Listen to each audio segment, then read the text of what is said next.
Hey everybody, welcome to Innerbrews Playing With Myself edition. And I'm here today and I have a lovely new beer by Brew Detroit. Now I'm not too familiar with the brewing company here, but let's give a quick look here. Detroit, Michigan. This is a double IPA, dry hopped with mosaic and words that I can't say on this can.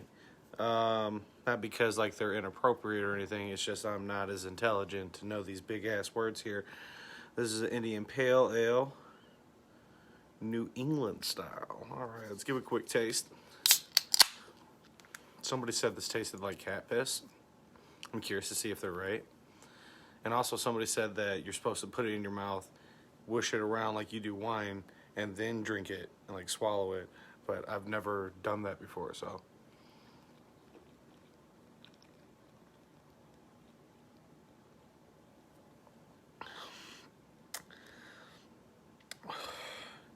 You know, it's not my cup of tea, but it's not as horrible as people have been saying it was supposed to be. And not distinctly this brand. They just say, I got a couple buddies that are like beer aficionados, and they say the Indian Pale Ales, quote-unquote IPAs, double IPAs, they're all blech. But this isn't bad. This is pretty good, actually. A little bit sour taste. Somebody said it, this particular beer has a grapefruit aftertaste. I don't taste that by any means, stretch of the imagination.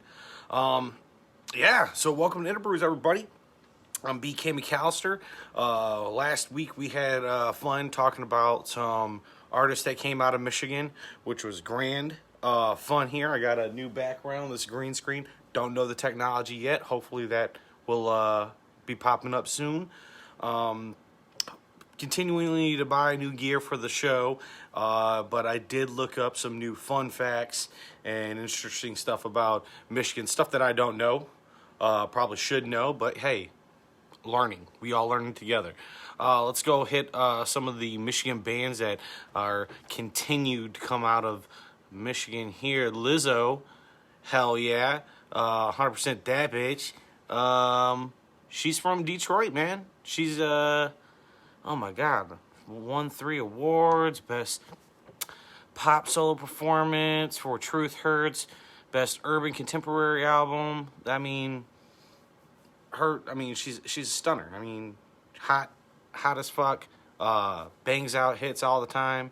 Shit's catchy as fuck. My girl bumps that shit. I bumped that shit. Brush my teeth to that shit. That's good shit.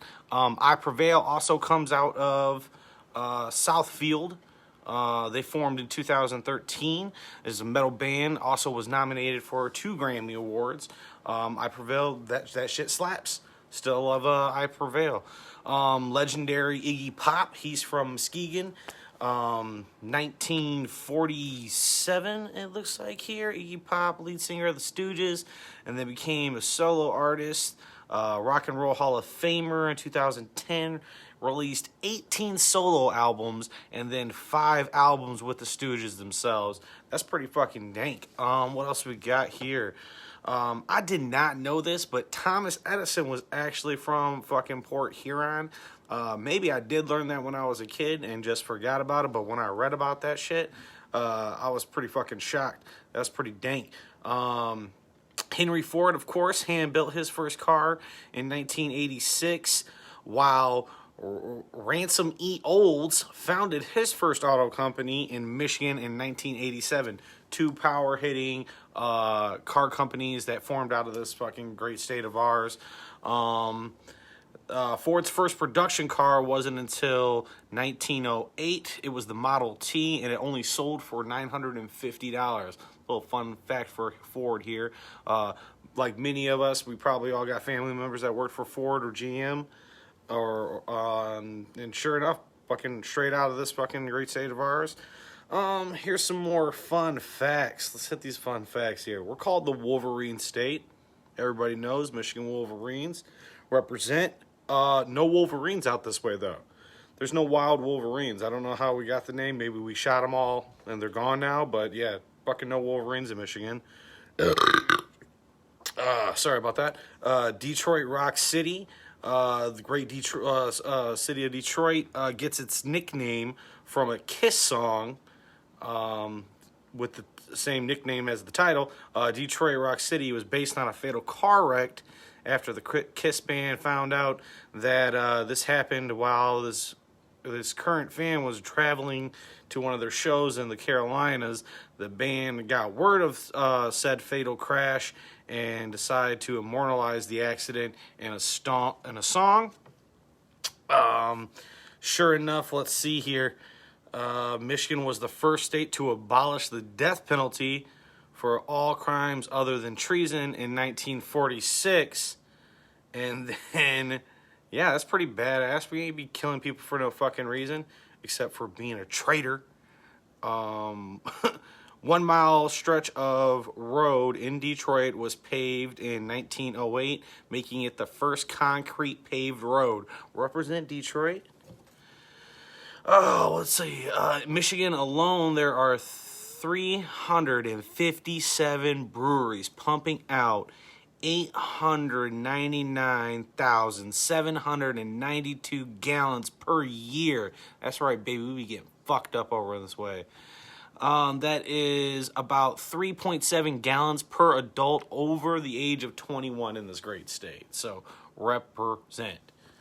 Let's see here. Same old road, no improvements. I'm telling you, that's one thing about Michigan that everyone knows about. Potholes are dangerous as fuck out here. We never fix our roads, but that we are superior drivers for that reason. I do believe so. Okay, some other Michigan facts. So, Michigan is the only state that touches 4 out of the 5 Great Lakes. We should all know that shit. It has the largest freshwater shoreline than any other state in our nation. That includes 3,000 miles to be exact. 3,000 miles, bow of drinkable fucking water. You probably don't want to drink it right off rip, but you could if you want to. Michigan is famous for fishing. Right on. I mean, we have the biggest coastline, duh. Officially does not have a state dish. Now, I never knew this, that there's such thing as state dishes, like food. I was shocked to find out ours wasn't coney dogs, because I felt like Michiganders know what's up on a coney dog. But yeah, we don't have a state dish.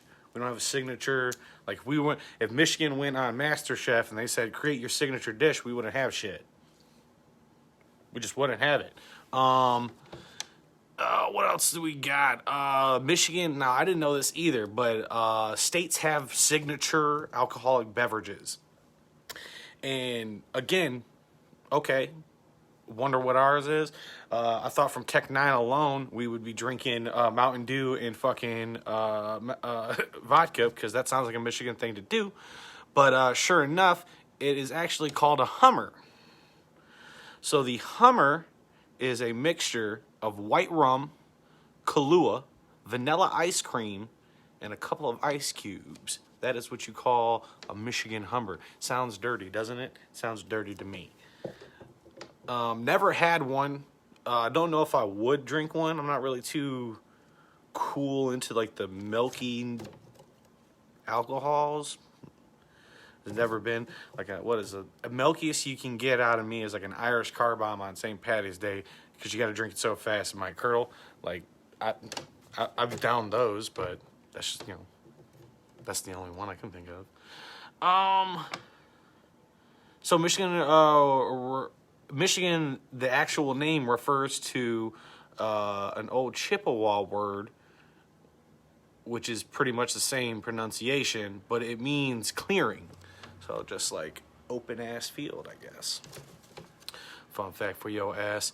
Most dangerous animal in Michigan are black widows, brown recluses, black-legged ticks, and mosquitoes. So like animals per se aren't even on this fucking list. We're not scared of any animals. What we're scared of is fucking bugs, shit that gets you in your skin, those little fucking ticks that got Lyme disease, and fucking spiders. Who who likes spiders? That's fucking foul, bro. I've seen videos online with, white broads throwing, like, spiders coming out of there. They're holding spiders in their mouth, and it, like, comes out of their mouth. That's the foulest shit in the fucking world. Nasty as fuck. That's what nightmares are made out of. That is some alien shit, face hugger shit right there. That is just fucking gross. What's another fun fact? Michigan is the 14th richest state. Okay. I don't even know what that means. I don't know how you would calculate that. Michiganders. Oh, this was stupid as fuck because, like, we don't have the death penalty here. But, for the PETA people, in Michigan, you can kill any dog as long as a said dog acts of pursuing, worrying, or wounding any livestock, poultry, or attacking any other person. There shall be no liability for killing of said dog. So you don't have to take your dog to a vet, apparently, in Michigan. Taking it out back is pretty much okay with the law here. So, wow. Popular Science magazine says in 2100? Yeah, 2100. Michigan will be the destination place of all the states in Michigan. So it will be the best place to live in 2100. So there's that to look to. Another fun fact, one of my favorite songs in the world is done by this band. It's called Rare Earth, and they were formed in Detroit and signed to Motown Records in 1969. They weren't the only Motown band with all white members, but they were the first one on the Motown label that got a hit song. And that would be the song called Get Ready, which is great. But my favorite song is I Just Want to Celebrate, because that shit slaps. And it cracks me the fuck up. Like, if you listen to that song, buzzed, stoned, whatever, if you listen to those lyrics, you're going to get a giggle, because the shit is just hilarious. And the guy tries to stay positive through that whole fucking song, but you kind of just want to say, fuck. Another fucking band that came out of Michigan, which is hilarious because the only reason I know this band is because there was a movie called Last Dragon, which was about this kid from, like, I want to say he was from, like, Chinatown in New York. And no, he was from Harlem, and his dad owned a pizza shop in Chinatown, and he was fascinated with old school kung fu movies and really idolized Bruce Lee. And this movie was just like a taste of that old school Bruce Lee flicks. It had the Shogun from Harlem. Dude, the movie slapped. It was fucking hilarious. I loved The Last Dragon. But this band was actually in like a breakdown scene while they're at a club. One of the chicks introduced this band, and it's called DeBarge. And DeBarge was formed in Detroit in the mid-'70s and moved to Grand Rapids. Their song was called Rhythm of the Night. Can you feel the rhythm of the night, dancing in the morning light? That's the song. That shit slaps. That shit so cracks me the fuck up. If you ever get bored and you just want to giggle, pop in or go to your Spotify, type in DeBarge, and type in Rhythm of the Night. I'm telling you, if you're sitting there and you're playing Call of Duty or you're beating someone's ass on Mortal Kombat and you got your headphones on and the other dude can hear you, whoop their ass to DeBarge Rhythm of the Night. You never want to get your ass whooped to a soundtrack, and I'm telling you, DeBarge is just a little extra spice on that ass whooping. That song was hilarious. And the dance scene, if you ever watch the video, the dance scene is by far the funniest shit in the world, because it had touches of the Thriller video, and it had dudes. It was just so fucking 80s and fucking beautiful. It was like, we're never gonna see that style again. Of just like, I would love to see like a hardcore metal band, and then in the middle of the metal band, right when they're about to break down, there's just this like dance moment, and everybody synchronized dancing and choreography dancing. Oh, dude, That'd be fucking grand. If there's any metal bands listening to this bad motherfucker right now, there's your music video. Make it happen, Captain. All right. So this is some fun shit that I lead because I never fucking knew this shit either. So Michigan has their own sets of myths and monsters, folklore, if you will. And the one that had me rolling was because, like, I've seen documentaries and bullshit ass movies about this, but apparently there's Bigfoot. There's a specific Bigfoot in Michigan. It's been seen numerous times. It's been hoaxed a couple times, but this thing is called the Isabella Bigfoot. It's a Sasquatch, and that term is used to describe a bipedal, ape-like creature. Stands about 7 foot tall, and like for let me hit you with some facts here. Sightings have been reported throughout the country for decades. Michigan seems to be the prime location for this iconic creature. In 1996, a couple from Clare County witnessed the Neanderthal run in front of their car. The person said it was 7 feet tall, and then as it ran in front of their car, it double backed and jumped over their hood, which the gentleman said it looked like a huge, ginormous bear. Bear versus Bigfoot, I want to say that there'd probably be, similarities, but you would be like, that's a fucking bear, versus I think that's a fucking Bigfoot. But I wasn't there. I don't know what they were on. It was 96, dude. There was all kinds of fun shit to be smoking and drinking back then. So I can imagine that if you were high enough, you could see something, Sasquatch-esque. But yeah, we have Sasquatch in Michigan apparently. Another one is called the Dogman. Now this one just had me confused because, like, Dogman, you just think werewolf. So let's hear about this local werewolf we have. 1987, a man named Steve Cook wrote a performance. Let's rewrite that. Stephen Cook wrote and performed a song called "The Legend of Dogman." Shocked to see how many people called in for this April Fool's joke. People were claiming that they have actually seen this creature. In 1987, the first historical sighting was put in a book called "Traveling Michigan Sunset Coast." The story goes, 2 lumberjacks saw a dog-like creature. The 2 men began chasing said creature, and the creature turned around and stood up on 2 hind legs. The 2 lumberjacks began to run away and said they would never work there again, as they should. And why do you chase dogs in the first place? I was always told, stand still, let the dog leave you alone. Definitely not going to go chase after no random fucking dogs. But, 1987, nobody had fucking fear. Back to it, though. The person said it looked like a dog-like creature until it stood on its hind legs, having the torso of a man and arms and legs of a dog, including its head with a long snout. Right on. Fucking werewolf. That sounds like a werewolf to me. Number 3 is hilarious because I actually remember this as a kid, but I always thought it was full of shit. We have our own quote-unquote Loch Ness Monster named Bessie. Now, the Loch Ness Monster is from Scotland, but we actually have our own, and this one is supposed to be...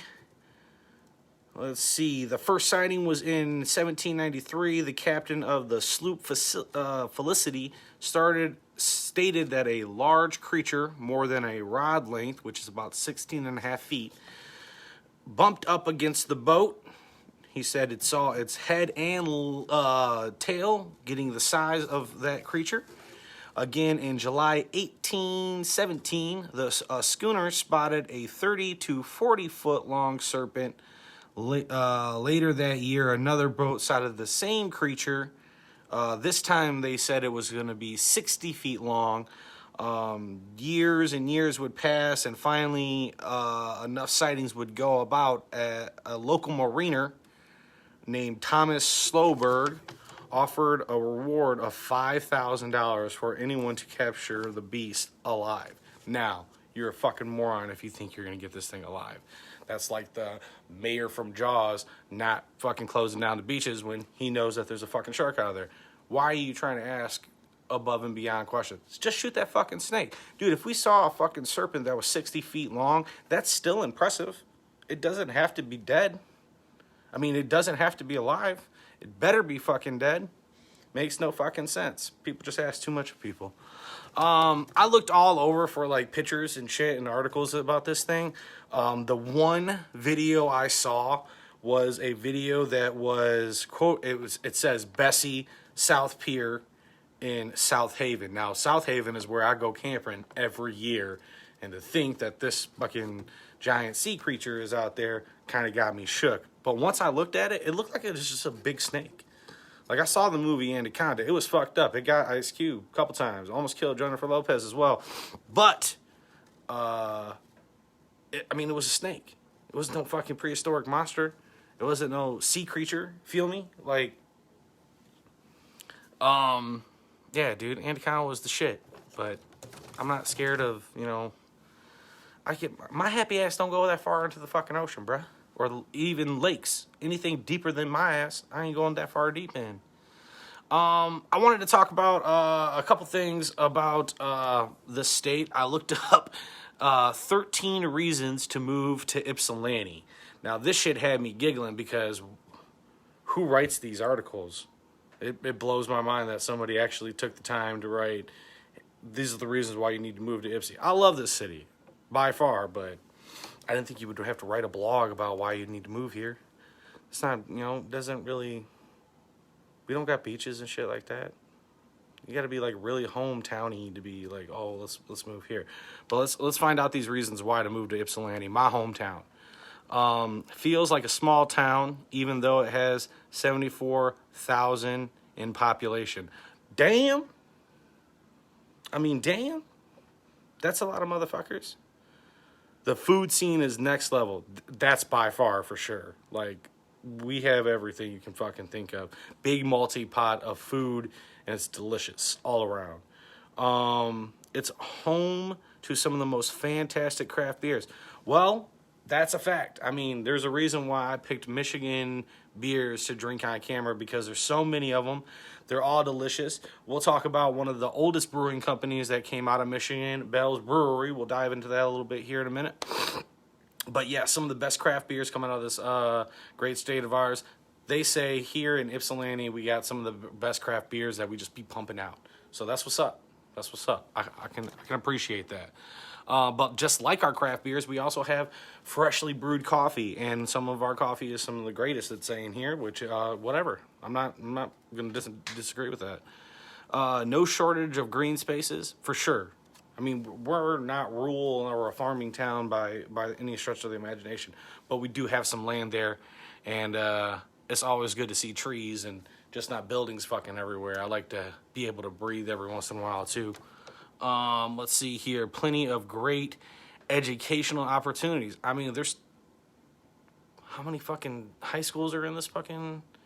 damn, just thinking about all the schools in Ypsilanti. We got so many schools, they'd be closing schools. We got so many fucking schools. Shopping. Yeah, there's the Rocket. No Starbucks in Ypsi. That's right, because we make our own goddamn brew. Shopping is great here. If you go to the Rocket, weird shit to buy there. We got our own Puff of Reds out this motherfucker.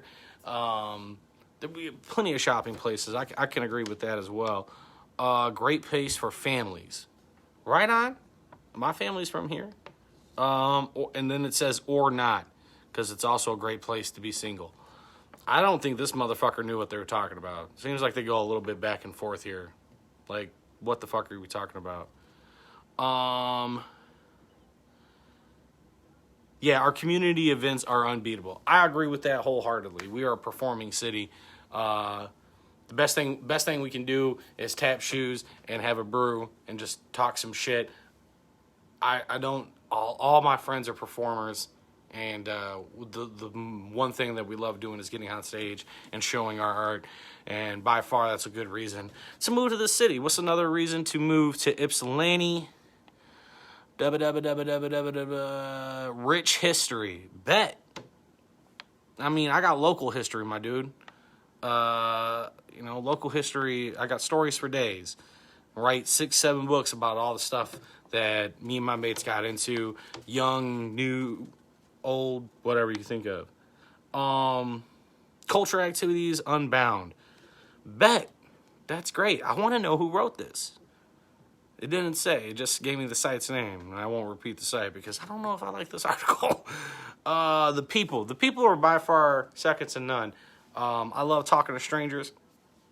It's gotten me into trouble 100 times. My mates don't get it.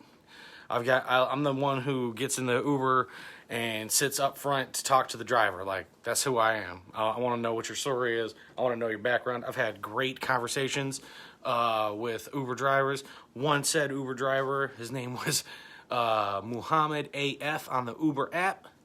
I thought it said Muhammad as fuck, so I asked if he was Muhammad as fuck when he pulled up. He said yes.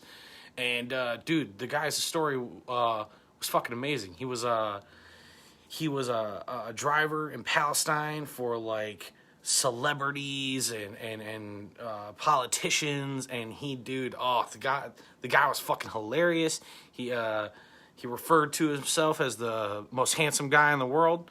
And every time he would show me a picture of like said celebrity, he'd be like, "Do you know who that is?" And I'd be all like, "No, who's that?" And he's like, "That's the most handsome guy in the world."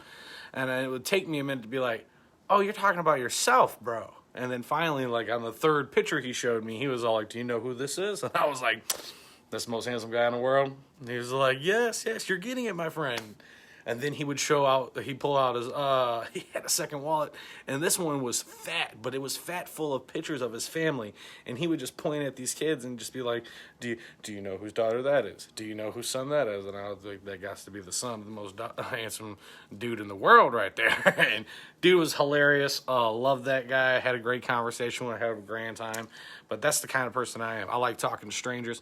I like getting the story, because in those little bit of stories and those little bit of snippets of information, you find something really funny and really something to bond over. So that was a little personal story about an Uber driver. Okay, so another fact was Michigan Willow Run plant became the largest war factory during World War II and played a tremendous role in shaping the landscape of our economy in Ypsilanti and Washtenaw County. Boom, baby. That's why we have the Bomber Diner, Willow Run High School. I mean, everything's named after the Willow Run Airport and Assembly Factory because of that reason. That's bled through all our city there. Another quick thing was, yes, finally. So we're going to talk about Bell's Brewery. Bell's Brewery actually happens to be the oldest and longest brewing company. Its 36th anniversary is September 19th, and Larry Bell founded Bell's Brewery in 1983 and sold his first beer in 1985. The company is now 100% family owned. That's what's up, man. That's what we all want to do. We all want to own our business that we pass down to our families. This motherfucker did it. And made some amazing brews in the meantime. He is the largest independent craft brewery in the state of Michigan. Boom, Bell's Brewery. That's why it's everywhere. You can find that shit. Two Hearted is fantastic brew. Oberon comes throughout those guys. Those are some of my favorite brews. This right now is making me happy though. Even though it's a little bit not my usual taste buds. I like a stout. I gotta admit, after drinking all these, being spoiled with all this craft beer, I think I'm a stout man. I'm starting to get to that. I like the darker brews.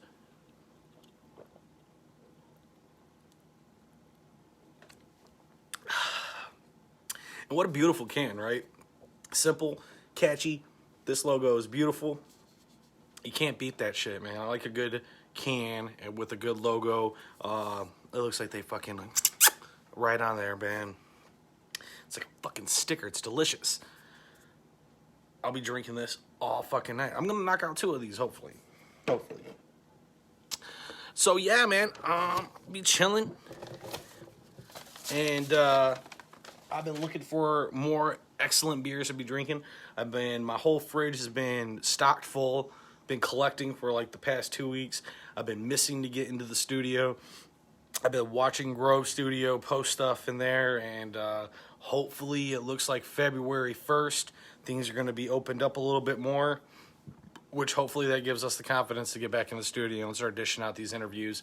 I got an awesome first guest. He's been my best friend for a long time. We actually tried to do the interview 100 times, and every time we weren't just happy with it. There's some old material that I do want to put on our YouTube page, so look for that. That'll be coming soon. And all these live playing with myself editions of Innerbrews will also be going on YouTube very shortly.